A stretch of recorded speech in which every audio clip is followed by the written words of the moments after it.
प्रिय विद्यार्थियों, एक बार फिर से आप सभी लोगों का हार्दिक स्वागत एवं अभिनंदन। प्रिय विद्यार्थियों, पंडित दीनदयाल उपाध्याय गोरखपुर विश्वविद्यालय गोरखपुर से जो भी विद्यार्थी ग्रेजुएशन कर रहे हैं अर्थात बीए, बीएससी, बीकॉम आदि कोर्सेज में हैं, उनके लिए इवन सेमेस्टर में एक माइनर इलेक्टिव का पेपर है जिसका कोर्स कोड है DSS 200, DSS 200 और कोर्स का नाम या पेपर का नाम है disaster management mechanism in India.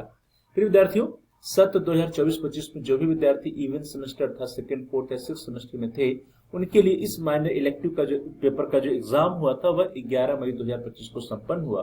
तो 11 मई 2025 को जो क्वेश्चन पेपर आया था, उस क्वेश्चन पेपर में जो प्रश्न पूछे गए थे, उन्हीं प्रश्नों को हम लोग सॉल्व करेंगे आज की इस क्लास में, इस वीडियो के अंतर्गत।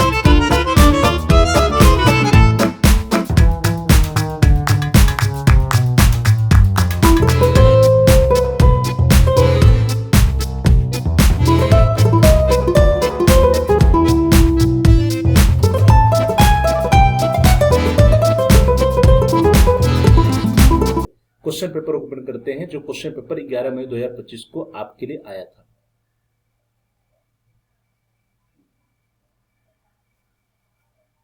डियर स्टूडेंट्स, देखिए क्वेश्चन पेपर है जो 11 मई 2025 को DSS 200 का विद्यार्थियों के लिए आया था, वो आपके स्क्रीन पर है। DSS 200 under graduate examination 2024-25 defence and strategic strategies disaster management mechanism in India minor elective and paper ID was 5698, 5698 paper ID था। विद्यार्थियों के लिए जो समय अलॉटेड था दैट वाज 1 आवर 30 मिनट्स, 1 घंटा 30 मिनट का समय था। Maximum marks 100। नोट पुस्तिका में 50 प्रश्न दिए गए हैं, सभी प्रश्न करने होंगे, प्रत्येक प्रश्न 2 अंक का होगा, अर्थात जितने भी क्वेश्चन दिए गए थे सभी क्वेश्चन क्या थे, 2-2 नंबर के थे। चलिए सीधे हम लोग प्रश्नों की तरफ बढ़ते हैं, क्वेश्चंस को देखते हैं कि कौन कौन से प्रश्न पूछे गए थे। सबसे पहले आपकी स्क्रीन पर क्वेश्चन नंबर 1 या प्रश्न संख्या 1 प्रश्न है, objective of disaster management in India are. भारत में आपदा प्रबंधन का उद्देश्य है। आपकी जो ऑप्शंस हैं, a capacity building, assessing the severity, reduction of risk, all of the above, क्षमता निर्माण, गंभीरता का आकलन, जोखिम करना या उपरोक्त सभी। तो प्रिय विद्यार्थियों, भारत में जो आपदा प्रबंधन का उद्देश्य है वो क्षमता निर्माण, गंभीरता का आकलन, जोखिम कम करना सभी है। So in this way the D option is right option, all of the above. Now the next question, अगला प्रश्न, प्रश्न संख्या 2 आपकी स्क्रीन पर है। Question number 2, disaster management includes, आपदा प्रबंधन में शामिल है। Options are reconstruction, mitigation, rehabilitation या ऑल ऑफ द एबव, पुनर्निर्माण, शमन, पुनर्वास या उपरोक्त सभी। प्रिय विद्यार्थियों, डिजास्टर मैनेजमेंट के अंतर्गत रिकंस्ट्रक्शन अर्थात पुनर्निर्माण भी आता है, मिटिगेशन या शमन जिसको हम लोग बोलते हैं अर्थात किसी आपदा की गंभीरता या प्रभाव को कम करने के लिए की गई कार्रवाई, जैसे भवन संहिता, पूर्व चेतावनी प्रणालियां आदि, ये सभी भी आती हैं। रिहेबिलिटेशन या पुनर्वास भी आता है, अर्थात रिहेबिलिटेशन या पुनर्वास से प्राय आपदा के बाद बुनियादी सेवाओं और कार्यों को बहाल करना, अल्पकालीन सुधार और ध्यान केंद्रित करना। तो इस तरह से आप देखिए डिजास्टर मैनेजमेंट या आपदा प्रबंधन के अंतर्गत रिकंस्ट्रक्शन, मिटिगेशन और रिहेबिलिटेशन, ये तीनों के तीनों शामिल हैं। तो इस तरह से आपका जो राइट ऑप्शन होगा that is the D option, उपरोक्त सभी। आगे बढ़ते हैं, अगला question, next question, question number 3 प्रश्न संख्या 3, विच of the following is not an environmental disaster. निम्नलिखित में से कौन सा एक पर्यावरणीय आपदा नहीं है। ऑप्शन आर साइक्लोन डिजास्टर या चक्रवाती आपदा, ट्रेन एक्सीडेंट या रेल दुर्घटना, हेल स्टॉर्म या ओलावृष्टि, लाइटिंग डिजास्टर या आकाशीय विद्युत आपदा। तो विद्यार्थियों, यहाँ पूछा जा रहा है कि कौन सा पर्यावरणीय आपदा नहीं है। तो चक्रवाती आपदा, ओलावृष्टि, आकाशीय विद्युत आपदा, ये सभी क्या है, एनवायरमेंटल डिजास्टर है। जो बी ऑप्शन है रेल दुर्घटना, ये पर्यावरणीय आपदा नहीं बल्कि मानव जनित है, क्योंकि ट्रेन का निर्माण जो है इंसान ने किया है, मानव ने किया है और मानव इसको संचालित करता है। और इसमें जब ट्रेन का कोई एक्सीडेंट होता है ट्रेन से रिलेटेड, तो अधिकांशतः मानव के द्वारा जो ये ट्रेन का संचालन है उसमें कहीं न कहीं कोई त्रुटि हो जाती है, कहीं कोई मिस्टेक से या एरर से कोई गलती हो जाती है, जिसकी वजह से ट्रेन के एक्सीडेंट होते हैं। तो इसलिए ये पर्यावरणीय आपदा के अंतर्गत नहीं आते हैं। इसके अलावा जो ऑप्शंस दिए गए, cyclone disaster, hello storm, lightning disaster अर्थात चक्रवाती आपदा, ओलावृष्टि और आकाशीय विद्युत आपदा, ये सभी क्या है, पर्यावरणीय आपदा के अंतर्गत आते हैं। अगला प्रश्न है प्रश्न संख्या 4, question number 4, which among the following is included in man made disaster. निम्नलिखित में से कौन सा मानव निर्मित आपदा में सम्मिलित है। वार या युद्ध, रियॉट्स या दंगे, स्टैम्पीड या भगदड़, और डी है ऑल ऑफ द एबव या उपरोक्त सभी। तो विद्यार्थियों देखिए, इसके पूर्व में जो हम लोग पढ़ रहे थे तो था पर्यावरणीय आपदा। अब हम लोग बात करें मानव निर्मित आपदा की, तो मानव निर्मित आपदा युद्ध भी है, दंगे भी, भगदड़ भी है। तो वार, रिवॉर्ड्स, स्टैम्पीड, युद्ध, दंगे, भगदड़, ये सभी क्या है, मानवों के द्वारा उत्पन्न आपदाएं हैं। तो ये सभी मानव निर्मित आपदा है। तो इस तरह से जो आपका डी ऑप्शन है that is the right option, उपरोक्त सभी। नेक्स्ट क्वेश्चन, अगला प्रश्न संख्या 5, क्वेश्चन नंबर 5। प्रश्न है which act provides the legal framework for disaster management in India. भारत में आपदा प्रबंधन के लिए कानूनी ढांचा कौन सा अधिनियम प्रदान करता है। आपके ऑप्शंस हैं, ए डिजास्टर मैनेजमेंट एक्ट 2005, आपदा प्रबंधन अधिनियम 2005, बी है इन्वायरमेंटल प्रोटेक्शन एक्ट 1986, पर्यावरण संरक्षण अधिनियम 1986, सी है आपका नेशनल सिक्योरिटी एक्ट 1980 या राष्ट्रीय सुरक्षा अधिनियम 1980, एंड डी है पब्लिक सेफ्टी एक्ट 2000 या सार्वजनिक सुरक्षा अधिनियम 2000। तो विद्यार्थियों, भारत में आपदा प्रबंधन के लिए जो कानूनी ढांचा है कौन सा अधिनियम प्रदान करता है, वो प्रदान करता है आपदा प्रबंधन अधिनियम 2005, डिजास्टर मैनेजमेंट एक्ट 2005। तो इस तरह से जो आपका ए ऑप्शन है that is the right option. चलिए आगे बढ़ते हैं। अगला प्रश्न आपकी स्क्रीन पर, क्वेश्चन नंबर 6, प्रश्न संख्या 6। What is the apex body for disaster management in India. भारत में आपदा प्रबंधन का सर्वोच्च निकाय कौन सा है। ऑप्शन से आपके नेशनल डिजास्टर मैनेजमेंट अथॉरिटी, राष्ट्रीय आपदा प्रबंधन प्राधिकरण NDMA, B national crisis management committee, राष्ट्रीय संकट प्रबंधन समिति NCMC, central disaster response force CDRF, केंद्रीय आपदा प्रतिक्रिया बल, एंड डी है मिनिस्ट्री ऑफ होम अफेयर्स या गृह मंत्रालय। तो विद्यार्थियों, भारत में आपदा प्रबंधन का जो सर्वोच्च निकाय है दैट इज राष्ट्रीय आपदा प्रबंधन प्राधिकरण, that is NDMA, national disaster management authority. So in this way the A option is the right option, NDMA और national disaster management authority. Next question, question number 7, प्रश्न संख्या 7। Who chairs the national disaster management authority. राष्ट्रीय आपदा प्रबंधन प्राधिकरण NDMA का अध्यक्ष कौन होता है। Your options are home minister, president, prime minister और डिफेंस मिनिस्टर, गृह मंत्री, राष्ट्रपति, प्रधानमंत्री या रक्षा मंत्री। तो डियर स्टूडेंट्स, राष्ट्रीय आपदा प्रबंधन प्राधिकरण दैट इज एनडीएमए का जो अध्यक्ष होता है वो होता है हमारे देश के जो प्रधानमंत्री होते हैं। तो इस तरह से जो आपका सी ऑप्शन है that is the right option, prime minister और प्रधानमंत्री। तो इस तरह से आपका देखिए एनडीएमए या राष्ट्रीय आपदा प्रबंधन प्राधिकरण का जो अध्यक्ष होता है, जो उसको चेयर करता है, कौन करता है, जो उस समय का सिटिंग प्राइम मिनिस्टर होता है, जो प्रधानमंत्री होता है। चलिए आगे बढ़ते हैं। अगला प्रश्न आपकी स्क्रीन पर आ रहा है, क्वेश्चन नंबर 8, प्रश्न संख्या 8। प्रश्न है which organisation is responsible for disaster response at the national level. राष्ट्रीय स्तर पर आपदा प्रतिक्रिया के लिए कौन सा संगठन जिम्मेदार है। Option are Indian red cross society, भारतीय red cross society, B national disaster response force NDRF, राष्ट्रीय आपदा प्रतिक्रिया बल, C state disaster response force SDRF, राज्य आपदा प्रतिक्रिया बल, and D civil defence corps या नागरिक सुरक्षा कोर। तो डियर स्टूडेंट्स, राष्ट्रीय स्तर पर आपदा प्रतिक्रिया के लिए जो संगठन जिम्मेदार है वो है NDRF, that is national disaster response force, राष्ट्रीय आपदा प्रतिक्रिया बल। तो इस तरह से आपका जो बी ऑप्शन है that is the right option, national disaster response force, NDRF और राष्ट्रीय आपदा प्रतिक्रिया बल। अगला प्रश्न, प्रश्न संख्या 9। Which of the following is a key component of disaster risk reduction in India. भारत में आपदा जोखिम न्यूनीकरण की प्रमुख घटक कौन सा है। Options are a early warning system, प्रारंभिक चेतावनी प्रणाली, बी मिलिट्री डिप्लॉयमेंट या सैन्य तैनाती, सी इकोनॉमिक सैंक्शंस या आर्थिक प्रतिबंध, एंड डी पॉलिटिकल कैंपेन या राजनीतिक अभियान। तो डियर स्टूडेंट्स, भारत में हमारे देश में आपदा जोखिम न्यूनीकरण का जो प्रमुख घटक कौन सा है that is early warning systems या प्रारंभिक चेतावनी प्रणाली। तो इन this way the A option is right option, early warning system. Now the next question, question number 10। प्रश्न है द सेंडाई फ्रेमवर्क आपदा प्रबंधन के किस पहलू से संबंधित है। The Sendai framework is related to which aspect of disaster management. Options are disaster response, disaster recovery, disaster mitigation और डिजास्टर रिस्क रिडक्शन। आपदा प्रतिक्रिया, आपदा पुनर्प्राप्ति, आपदा शमन या आपदा जोखिम न्यूनीकरण। तो डियर स्टूडेंट्स, सेंडाई फ्रेमवर्क आपदा प्रबंधन की किस पहलू से संबंधित है, किस पहलू से संबंधित, that is related with disaster risk reduction.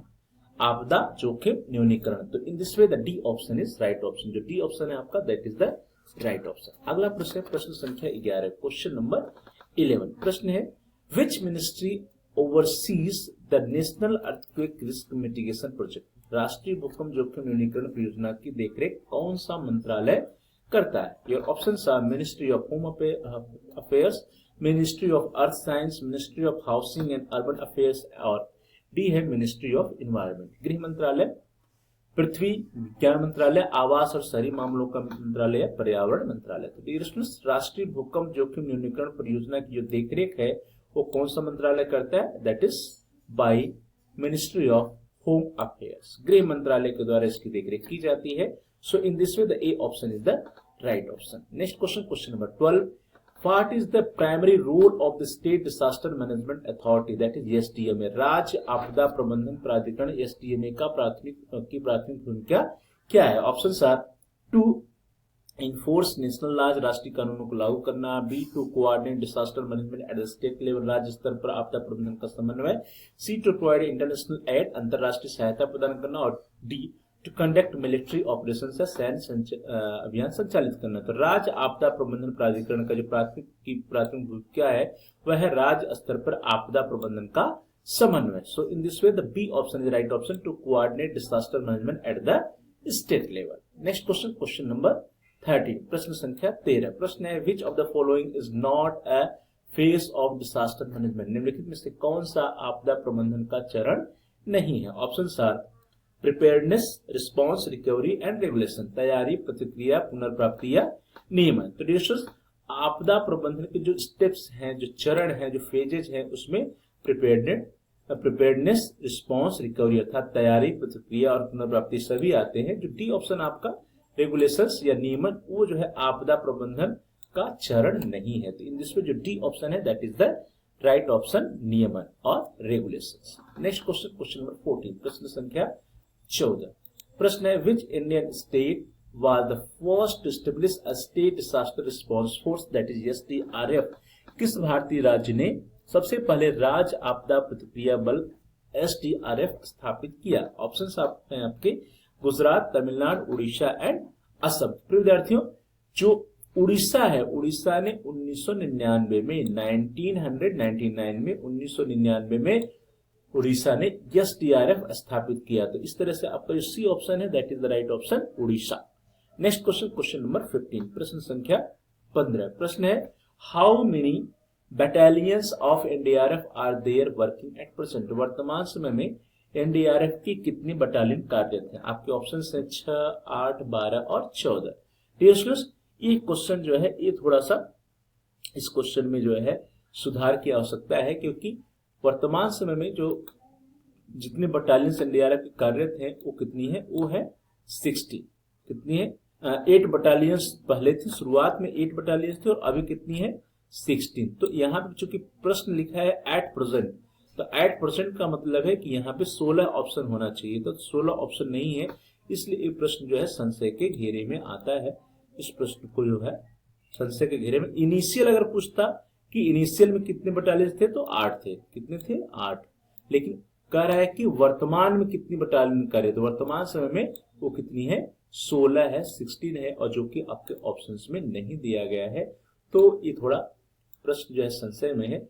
या तो 16 ऑप्शन देना चाहिए, या इनिशियल पूछता तो 8 जो है बी ऑप्शन वो आपका सही होता, या मैक्सिमम आप 14 यहाँ लिखा है तो 14 भी लगा सकते हैं। लेकिन जो राइट आंसर है वो क्या है? 16 है। इनिशियली जो है 8 बटालियन थे और करंट समय में 16 बटालियन थे। Initially established in 2006 with 8 battalion. जो NDRF की स्थापना हुई 8 बटालियन के साथ हुई, and now extended to 16 battalion. और वर्तमान समय में कितनी बटालियन हो गई हैं? 16 बटालियन हो गई हैं। चलिए आगे बढ़ते हैं। अगला प्रश्न, प्रश्न संख्या 16। What is the role of central parliamentary forces in disaster management. आपदा प्रबंधन में केंद्रीय अर्धसैनिक बलों की क्या भूमिका है? ऑप्शन है यार टू सपोर्ट NDRF को सहयोग करना, B to take immediate action तत्काल कार्रवाई करना, C to develop disaster management capacity आपदा प्रबंधन सामर्थ्य विकसित करना, and D all of the above या उपरोक्त सभी। तो डिरेक्शंस जो आपदा प्रबंधन में केंद्रीय अर्धसैनिक बल हैं जिसको हम लोग बोलते हैं सेंट्रल पैरामिलिट्री फोर्सेस। क्या? Central paramilitary forces. जो पैरामिलिट्री फोर्सेज होती हैं, जो केंद्रीय अर्धसैनिक बल होते हैं, उनकी आपदा प्रबंधन में क्या भूमिका होती है? ऑप्शंस आपके हैं, एनडीआरएफ को सहयोग करना तो सही है, तत्काल कार्रवाई करना यह भी सही है, आपदा प्रबंधन सामर्थ्य विकसित करना यह भी सही है। तो इस तरह से आपका देखिए जो डी ऑप्शन है, ऑल ऑफ द एबव उपरोक्त सभी, that is the right option. यहाँ पे जो to support NDRF, to take immediate actions, to develop disaster management capacity, तीनों के तीनों सही हैं। ये तीनों काम जो है सेंट्रल पैरामिलिट्री फोर्सेस के द्वारा डिजास्टर मैनेजमेंट के अंतर्गत किया जाता है। इस तरह से जो आपका डी ऑप्शन है, all of the above, that is the right option. अगला प्रश्न, प्रश्न संख्या number 3। International natural disaster reduction day is being celebrated on. अंतरराष्ट्रीय प्राकृतिक आपदा न्यूनीकरण दिवस कब मनाया जाता है? ऑप्शंस है 13 अक्टूबर को, 13 सितंबर को, 15 जून और 5 मार्च को। डियर स्टूडेंट्स, अंतरराष्ट्रीय प्राकृतिक आपदा न्यूनीकरण दिवस जो बनाते हैं, वी सेलिब्रेट ऑन 13 अक्टूबर। कब मनाते हैं? 13 अक्टूबर को मनाया जाता है। तो इस तरह से आपका ए ऑप्शन जो है, that is the right option, 13 October है, 13 October. Next question, question number 18, प्रश्न संख्या 18। What is the international tsunami information centre located? ये वेयर होना चाहिए, where is the international tsunami information centre located. आपके ऑप्शन है गोवा, होनोलुलु, गुजरात या पौंडीचेरी। अंतरराष्ट्रीय सुनामी सूचना केंद्र कहां पर स्थित है? गोवा में, होनोलुलु या गुजरात या पौंडीचेरी। तो डियर अंतरराष्ट्रीय सुनामी सूचना केंद्र जो है वो होनोलुलु, हवाई, यूनाइटेड स्टेट्स ऑफ अमेरिका में स्थित है। तो इस तरह से आपका बी ऑप्शन जो है, that is the right option, Honolulu, Hawaii, USA. So B option is the right option. Next question, question number 19, प्रश्न संख्या 19। प्रश्न है, where is the headquarter of UNISDR located? UNISDR का मुख्यालय कहां पर स्थित है? ऑप्शन आपके वेनिस, सिंगापुर, जेनेवा या न्यूयॉर्क। डियर स्टूडेंट्स, जो यूएनआईएसडीआर है, इसका मतलब होता है United Nations office for disaster risk reduction, और इसका जो ऑफिस है कहां पे है? That is located at Geneva, Switzerland. कहां में है? जेनेवा, स्विट्जरलैंड में है। तो सी ऑप्शन आपका जो है, that is the right option, UNISDR का मुख्यालय जेनेवा, स्विट्जरलैंड में स्थित है। अगला प्रश्न, प्रश्न संख्या 20, question number 20। When was the NDMA established? NDMA की स्थापना कब हुई? आपके ऑप्शंस हैं, विकल्प है, सितंबर 2018, अक्टूबर 2019, सितंबर 2005, सितंबर 2017। तो डियर स्टूडेंट्स, एनडीएमए का मतलब होता है national disaster management authority, that is NDMA, that was established on 27 September 2006 through the Disaster Management Act 2005. So the closest answer is C, that is September 2005. तो इस तरह से जो क्लोजेस्ट आंसर यहाँ पे है वो होगा सितंबर 2005, क्योंकि डिजास्टर मैनेजमेंट एक्ट 2005 के द्वारा इसकी स्थापना हुई थी। लेकिन जो सही आंसर है वो क्या है? 27 सितंबर 2006। क्या है? इसको आप नोट कर सकते हैं, 27 सितंबर, यस EPT, सितंबर 2006।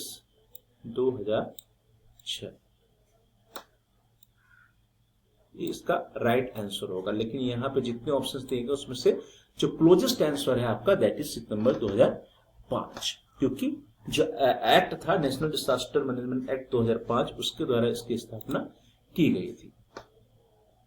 चलिए आगे बढ़ते हैं। अगला प्रश्न आपकी स्क्रीन पर आ रहा है, क्वेश्चन नंबर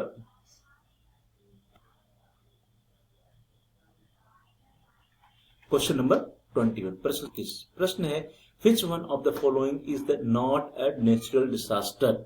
निम्नलिखित में से कौन सा प्राकृतिक आपदा नहीं है? आपके ऑप्शंस हैं, जो options are A tsunami, B earthquake, सी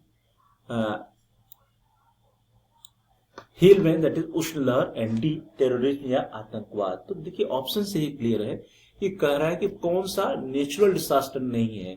तो सुनामी, अर्थक्वेक और हेलमैन, दैट इज सुनामी, भूकंप, उष्ण लहर, ये सभी क्या है? प्राकृतिक आपदा। लेकिन जो टेररिज्म है, आतंकवाद है, आतंकवाद जो है वो मानव निर्मित आपदा है। तो इस तरह से आपका जो डी ऑप्शन है, that is the right option, terrorism या आतंकवाद।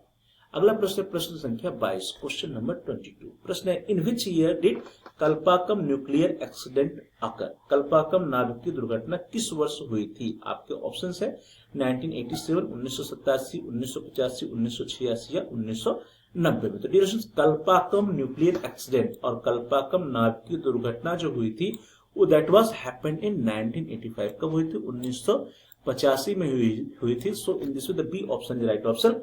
कल्पाकम nuclear accident also known as the Madras atomic power station incident, उसको हम मैप्स इंसिडेंट या Madras atomic power station incident के नाम से जानते हैं। दैट वाज अकर्ड इन 1985, जो कि 1985 में हुई थी। In this way the B option is right option 1985। Next question, question number 23, प्रश्न संख्या 23। Which one is not related to natural disaster? प्राकृतिक आपदा से कौन सा एक संबंधित नहीं है?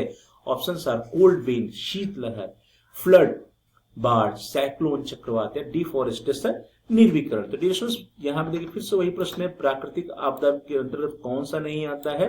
तो कोल्ड वेन, फ्लड, साइक्लोन अर्थात शीतलहर, बाढ़, चक्रवात, ये सभी क्या है? प्राकृतिक आपदा है। लेकिन डिफॉरेस्टेशन, निर्वनीकरण, जिसके अंतर्गत हम पेड़ों को अधिक से अधिक काटते जा रहे हैं, अपनी धरती को जो है पेड़ों से विहीन कर दे रहे हैं, पेड़ों की संख्या दिन प्रतिदिन घटती जा रही है, जंगलों का ह्रास होता जा रहा है, इसी को हम डिफॉरेस्टेशन कहते हैं। तो डिफॉरेस्टेशन या निर्वनीकरण जो है एक मानवीय क्रिया है, मानवों के द्वारा इस आपदा को उत्पन्न किया जा रहा है, मानव निर्मित आपदा है। So in this way the D option is the right option, निर्वनीकरण और डिफॉरेस्टेशन। नेक्स्ट क्वेश्चन है question number 24। Which one of the following is not man made disaster? में से कौन सा मानव निर्मित आपदा नहीं है? Your options are cyber attack, war, rail accident और ड्रॉट्स एंड फ्लड्स।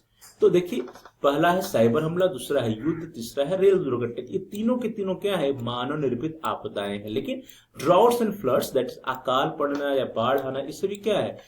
प्राकृतिक आपदाओं के अंतर्गत आती है। तो इन this way the D option is right option, क्योंकि प्रश्न पूछता है कि मानव निर्मित आपदा नहीं है, तो मानव निर्मित आपदा ड्रॉट्स एंड फ्लड्स नहीं। इसके अलावा cyber attack, war, rail accident, ये सभी क्या है? मानव निर्मित आपदाएं हैं। चलिए आगे बढ़ते हैं। अगला प्रश्न है प्रश्न संख्या 25, क्वेश्चन नंबर 25।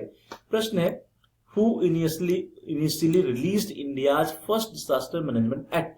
भारत में पहली बार आपदा प्रबंधन एक्ट किसने जारी किया था? Options are Shri Narendra Modi, B है श्री मनमोहन सिंह, सी है श्री अटल बिहारी वाजपेयी एंड डी है उपरोक्त में से कोई नहीं। तो प्रिय विद्यार्थियों प्रश्न है कि भारत में पहली बार आपदा प्रबंधन एक्ट किसने जारी किया था? तो सबसे पहली बार भारत में जो आपदा प्रबंधन एक्ट जारी हुआ तो कब जारी हुआ था? वो हुआ था first disaster management act was release इन 2005। कब हुआ? 2005 में। 2005 में कौन प्रधानमंत्री था देश का? श्री मनमोहन सिंह जी थे। तो इस तरह से जो बी ऑप्शन है आपका, B option is right option. आपदा प्रबंधन अधिनियम डिजास्टर मैनेजमेंट एक्ट 23 दिसंबर 2005 को भारत सरकार द्वारा पारित किया गया था, न कि किसी एक व्यक्ति विशेष द्वारा। At the time doctor Manmohan Singh was the prime minister of India, इसलिए हम डॉक्टर मनमोहन सिंह जी के नाम को मान सकते हैं क्योंकि उनके काल में ये हुआ था। तो इस तरह से बी ऑप्शन जो आपका that is the right option, Shri Manmohan Singh first disaster management act 2005 में जो है उन्हीं के समय में, उन्हीं की रुचि में आया था। तो इस तरह से आपका बी ऑप्शन जो है that is the right option. इस तरह से विद्यार्थी 11 मई 2025 को जो DSS 200 डिफेंस एंड स्ट्रेटजी का जो पेपर आया था disaster management mechanism in India, उसके अंतर्गत जो प्रश्न पूछे गए थे उन प्रश्नों को हम लोग सॉल्व कर रहे थे। Question number 1 to question number 25 हम लोगों ने सॉल्व किया कर लिया है। बाकी के जो 25 प्रश्न बचे हुए उनको अगले क्लास में, अगले वीडियो में हम लोग सॉल्व करेंगे। तब तक के लिए आप सभी लोगों का बहुत बहुत धन्यवाद। Thanks for watching, thanks to all of you. Please like, share and comment on the video. Dear students, आप इस वीडियो को लाइक करिए, इस वीडियो को अधिक से अधिक अपने फ्रेंड सर्किल में शेयर कीजिए, जिससे कि वे भी इस वीडियो का लाभ उठाकर अपनी तैयारी अच्छी कर सकें। साथ ही साथ यदि आपको कोई सुझाव है तो आप कमेंट्स भी कर सकते हैं, और यदि अभी तक आपने चैनल को सब्सक्राइब नहीं किया है कृपया आप चैनल को सब्सक्राइब कर लीजिए, जिससे कि आपके कोर्स से रिलेटेड जो भी नए वीडियोज आए उसकी सूचना, उसकी नोटिफिकेशन आपको समय से मिल सके। इसके लिए जरूरी है कि आप चैनल को सब्सक्राइब कीजिए और साथ साथ जहां सब्सक्राइब लिखा है उसके बगल में बेल का आइकन, उस बेल के आइकन को जरूर प्रेस कर दीजिए। उसको प्रेस करने पर कुछ ऑप्शंस आते हैं, उसमें से आप ऑल के ऑप्शन को सेलेक्ट कर लीजिए। इससे यह होगा कि आपके कोर्स से रिलेटेड जितने भी नए वीडियो आएंगे उसकी सूचना, उसकी नोटिफिकेशन आपको समय से मिल जाएगी और आपको कोई भी वीडियो मिस नहीं होगा। तो dear students, please like and comment on the video, also subscribe the channel and press the bell icon. आप सभी लोगों का बहुत बहुत धन्यवाद।